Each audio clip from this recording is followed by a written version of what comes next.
In early 1980, I became part of a Buddhist organization and met a lot of great people. One gentleman that I met was a World War II veteran. He told me an interesting story about the war, and that is a lot of soldiers came home with souvenirs and Japanese wives. He himself, in one of the campaigns, was able to retrieve a samurai sword from the body of a dead Japanese soldier.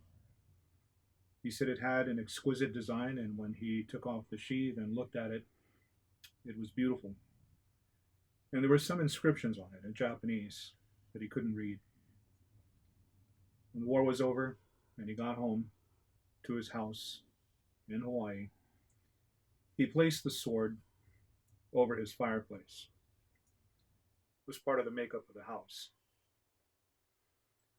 It stayed there for a while. And then he said one night he woke up about 2 o'clock in the morning and was thirsty and decided to go downstairs to the kitchen to get a drink. He said as he was heading down the stairs, you have to sort of pass the living room to get to the kitchen. And that's what he did. Except when he passed the living room, he stopped dead in his tracks and saw the samurai sword mounted over the fireplace. And on the carpet in front of it, he saw the ghost of the Japanese soldier who he retrieved the sword from, kneeling, looking up at it.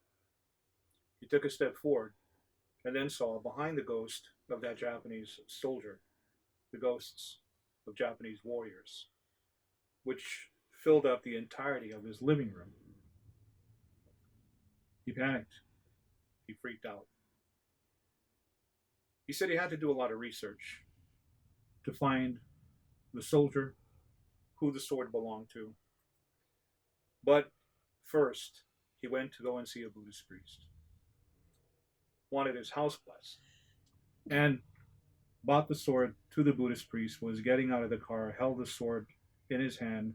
As the priest came down the stairs from the temple and saw the type of sword the veteran was holding, the priest freaks out and says, "Don't come any closer with that sword. You turn around and you go back in your car." The veteran says, "What's wrong?" The Japanese priest already knows what kind of sword it is. He says, "Don't bring that sword anywhere near this place. That's a Muramasa. It was made during the Tokugawa era. That type of sword, and there aren't too many left today, it's cursed. Cursed in the way that it kills its enemies, but it also curses the owner. Take it back." The Baron says that the short end of the story is that he's finally able to find the surviving members of that Japanese soldier from the war and returns the Muramasa. The moral to the story: maybe souvenirs aren't worth taking if you really don't know what they are. True story.